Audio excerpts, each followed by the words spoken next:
Pemirsa, BPOM RI menyebut hasil pengujian dari seluruh sampel di obat sirup yang dikonsumsi pasien gagal ginjal akut terbukti aman. Dibuktikan dengan memiliki standar terkualifikasi untuk dikonsumsi dalam batas yang dianjurkan. BPOM RI sudah melakukan pengujian bahan sampel obat sirup sejak 2-3 Februari 2023. Ada sederet tahap yang dilakukan, mulai dari pemeriksaan obat sisa yang diminum pasien hingga bahan baku penggunaan obat terkait. Seluruh sampel di obat sirup yang dikonsumsi pasien gagal ginjal akut terbukti aman. Dibuktikan dengan memiliki standar terkualifikasi untuk dikonsumsi dalam batas dianjurkan. Sampel obat sirup diperiksa dan dianalisis di lab Pusat Pengembangan Pengujian Obat dan Nasional BPOM RI berstandar WHO. Badan POM telah melakukan penelusuran sampling dan pengujian terhadap sampel pada tanggal 2 hingga 3 Februari 2023 sebagai berikut. Sampel pertama adalah sampel sirup obat sisa obat pasien. Kemudian sampel sirup dari peredaran.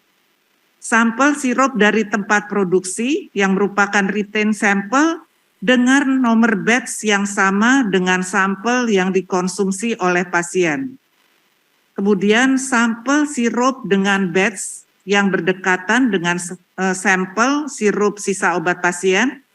Kemudian sampel bahan baku sorbitol yang digunakan dalam proses produksi dan sampel sirup lain yang menggunakan bahan baku dengan nomor batch yang sama. Ada 2 jenis produk sirup. Keseluruhan total merupakan 7 sampel sirup yang terdiri dari sampel sirup dan bahan bakunya.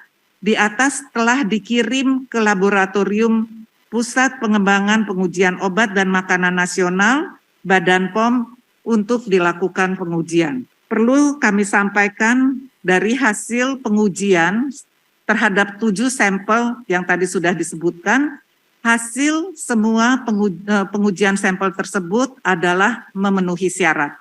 Artinya memenuhi syarat sesuai dengan ketentuan atau standar yang ada di Farmakope Indonesia.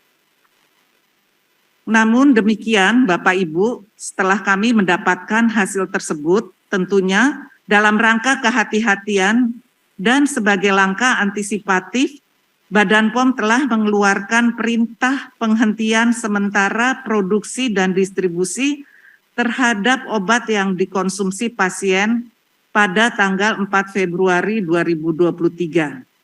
Terkait perintah penghentian sementara tersebut, industri farmasi pemegang izin edar obat tersebut telah melakukan voluntary recall atau penarikan obat secara sukarela